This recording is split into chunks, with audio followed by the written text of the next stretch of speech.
پیارے بچوں، اب کہانی سنو کالا بھوت۔ خان چاچا نے جب پھل دیے تو ایک کالا بھوت ان پھلوں کے ساتھ چلا آیا۔ گھر آ کر جب پھلوں کو دھویا تو کالا بھوت اچھل کر کھڑکی سے باہر کودا اور اپنی چالاکیاں دکھانی شروع کر دی۔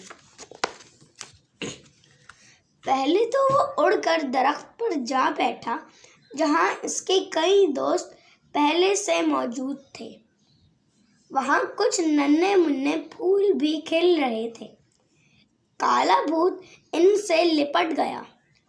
پھولوں نے بہت شور مچایا، وہ بہت چیخے چلائے، لیکن کالے بھوت نے انہیں ہمیشہ کے لیے خاموش کر دیا۔ بیچارے پھول! ہوا سے کالے بھوت کی خوب دوستی ہے۔ اس پر بیٹھ کر اس نے دریا کا رخ کیا۔ ٹھنڈا ٹھنڈا چمکیلا پانی اور اپنے ساتھی دیکھ کر بھوت میاں نے چھلانگ لگا دی۔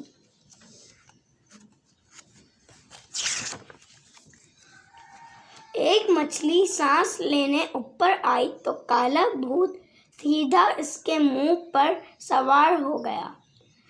مچھلی بہت تڑپی، بہت روئی، لیکن کالے بھوت نے اسے بھی نہ چھوڑا، یہاں تک کہ مچھلی کی سانس بند ہو گئی۔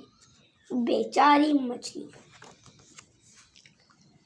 کالے بھوت، کالے بھوت! دریا کے پار بچوں نے جب کالے بھوت اور اس کے ہزاروں دوستوں کو اپنی طرف آتے دیکھا تو خوب شور مچایا۔ پھر آگے بڑھ کر سب نے ان کو دبوچ لیا۔ کالے بھوت بہت چلائے، بہت اچھلے، لیکن بچوں نے انہیں چھوڑا نہیں۔ انہوں نے کہا، ہمیں ان بھوتوں کی ضرورت نہیں ہے، ہم ان کے بغیر بھی رہ لیں گے۔ اب ہم کسی بھوت کو دریا پار نہیں کرنے دیں گے۔ پیارے بچوں، کیا آپ کو پتہ ہے کہ کالا بھوت کون تھا؟ کالا بھوت ایک شاپر تھا۔